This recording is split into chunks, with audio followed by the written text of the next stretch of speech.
गांव का नाम धर्मपुर। बहुत समय पहले उस गांव में राजू नाम का एक खिलौने वाला था।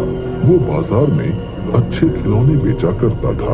अच्छे खिलौने होने के कारण सब उससे खिलौने खरीदते थे। उस गांव में एक और खिलौने वाला था। उसका नाम था कमल। वो राजू से बहुत जलता था। वो यही सोचता था कि कैसे राजू को परेशान किया जाए, लेकिन कमल हमेशा असफल रहता था क्योंकि राजू को खिलौने बेचते हुए देखता रहता था। पापा खिलौने, पापा खिलौने। भैया वो लाल रंग का खिलौना देना मेरे बच्चे को। ये लो बेटा, ये लो। मुझे वो नीले रंग की गाड़ी दे दो अंकल। अरे ये क्या, इतनी भीड़ लगाकर खड़े हैं पर फिर भी मुझसे कोई खिलौने खरीदने नहीं आ रहा है। ले लो, ले लो, रंग बिरंगे खिलौने ले लो। मैं खिलौने बेचता हूँ, कबाड़ नहीं। दाम कम, खिलौना अच्छा। एक बार खरीदने के बाद चले सालों साल। अरे ये क्या, बाजार में किसी ने इस तरफ मुड़कर भी नहीं देखा। लगता है सबके सब बहरे हो गए हैं। लगता है कुछ ना कुछ गड़बड़ है। राजू के पास ही जाकर देखता हूँ, वहीं पर ज्यादा बच्चे हैं। अरे क्या हुआ कमल भाई, तुम यहाँ क्यों आ गए? असल में वहाँ बच्चे नहीं आ रहे हैं। तुम्हारे यहाँ तो बच्चे भीड़ लगाकर खिलौने ले रहे हैं, इसलिए सोचा इधर ही कुछ शुभ है। अरे कमल भाई, ऐसा कुछ नहीं है।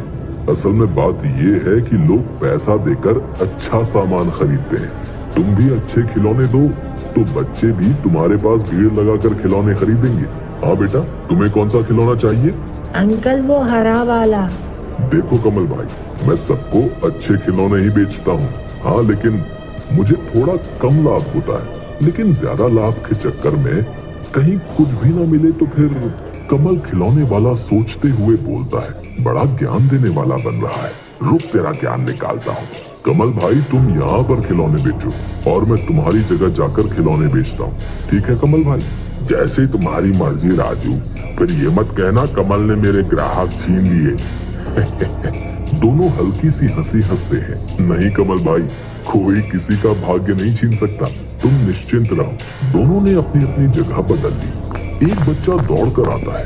राजू खिलौने वाले की दुकान के सामने जाकर खड़ा हो जाता है, लेकिन वहाँ पर कमल अपने खिलौने बेच रहा होता है। बेटा, तुम्हें खिलौना चाहिए ना? आप बताओ कौन सा? अंकल वो राजू अंकल कहाँ है? मैं उन्हीं से खिलौना लेता हूँ। कमल राजू की ओर इशारा करते हुए बच्चे को बताता है। बच्चा दौड़कर राजू के पास जाता है। अगला दिन चिंता में घूमते हुए राजू खिलौने वाले के घर जाता है।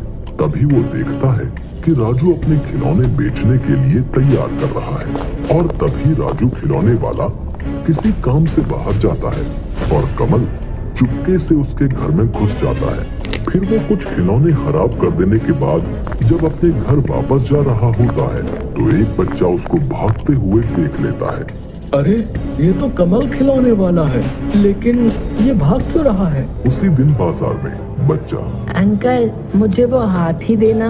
अरे अंकल, इस हाथी का तो पैर टूटा हुआ है। अरे राजू, ये क्या टूटे हुए खिलौने दे रहे हो बच्चे को? मैं तुम्हारे पास से खिलौने नहीं लूंगा। राजू अंकल, आप मुझे टूटे हुए खिलौने दे रहे हो। तभी कमल आवाज लगाते हुए बोला, आइए आइए आइए, रंग बिरंगे खिलौने, मजबूत खिलौने, अच्छे खिलौने, बिना टूटे हुए खिलौने मिलेंगे मेरे पास। आइए, इधर आइए। तभी बच्चे दौड़कर कमल खिलौने वाले की दुकान पर चले जाते हैं और उससे खिलौने खरीदने लगते हैं। अगले दिन राजू खिलौने वाला सभी खिलौने अच्छे से पैक करने के बाद चारों तरफ अच्छे से देखकर तौलिया लेकर नहाने चला जाता है। उसके बाद कमल राजू के खिलौने वाली जगह पर आया और कमल ने पहले की तरह ही राजू के खिलौने खराब कर दिए। आज बाजार में कमल के पास भी बहुत भीड़ थी बच्चों की। तभी राजू की दुकान पर, मुझे वो घोड़ा दे दो, लेकिन देखना टूटा ना हो। नहीं नहीं, कल पता नहीं कैसे टूट गए खिलौने, मुझे पता ही नहीं चला। राजू बच्चे को खिलौना उतार कर देता है, परंतु घोड़े की पूंछ टूटी होती है। अरे ये क्या, ये कैसे टूट गया?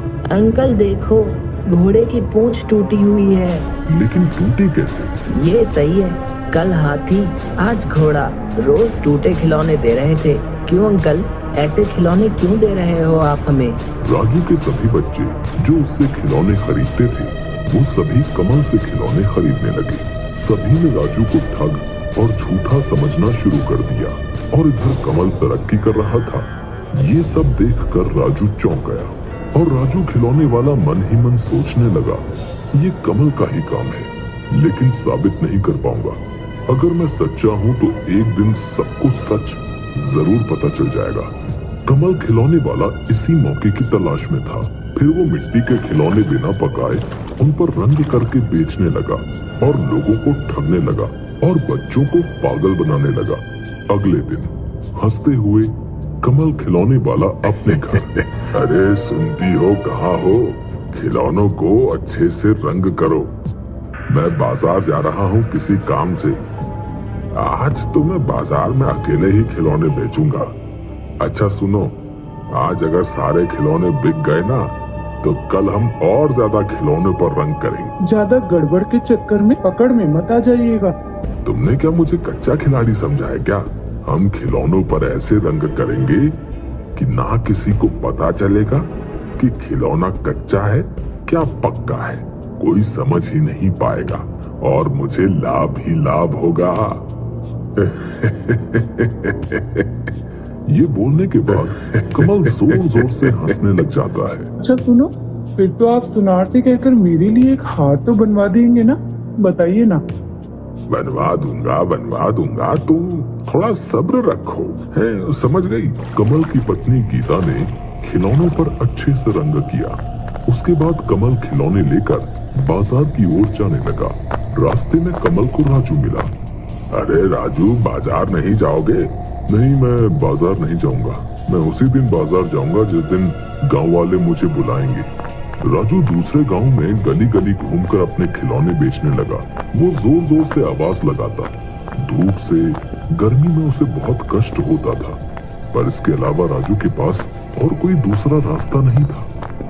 राजू खिलौने वाला दूसरे गांव में आवाज लगाते हुए, खिलौने ले लो, खिलौने ले लो, खिलौने ले लो, अच्छे बढ़िया खिलौने, खिलौने खिलौने खिलौने ले लो, खिलौने ले लो, अच्छे बढ़िया खिलौने।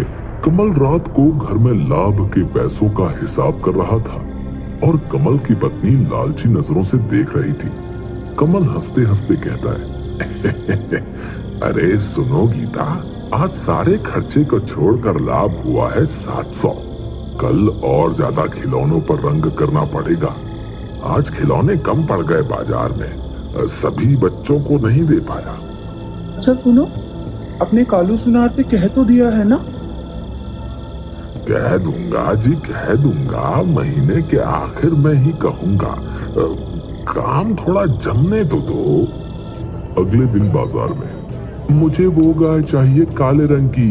बच्चा खिलौना लेकर बोला, ये क्या अंकल, इसका तो रंग उतर रहा है। क्या? नहीं तो। ये देखो अंकल, रंग मेरे हाथ पर आ गया। हो सकता है, हो सकता है। कल हमने इस पर ज्यादा रंग कर दिया था, इसलिए हो सकता है। छुपकर एक बड़ा आदमी देख रहा होता है। वो बोलता है, रंग ज्यादा करने से तो ऐसा नहीं होता। ये क्या बात हुई? ये तो कुछ गड़बड़ लगती है, छानबीन करनी पड़ेगी।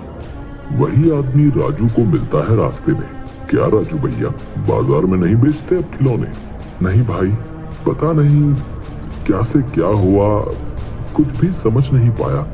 मैंने सब अच्छे तरीके से खिलौने तैयार किए, लेकिन जब बाजार में जाकर बच्चे को दिए तो कुछ खिलौने टूटे हुए निकले। फिर दूसरे दिन भी ऐसा ही हुआ। राजू भैया, मुझे जरा शक हो रहा है, बताऊं कि ना बताऊं? नहीं, अभी नहीं बताऊंगा। पहले सबूत जुटा लूं, उसके बाद बताऊंगा। सच्चाई की जीत होती है और बुरे लोगों की होती है हार। अगले दिन कमल के घर पर वो आदमी कमल की खिड़की के बाहर सब कुछ देख रहा होता है। यह लीजिए कच्चे खिलौने। और कितने अच्छे खिलौने चाहिए?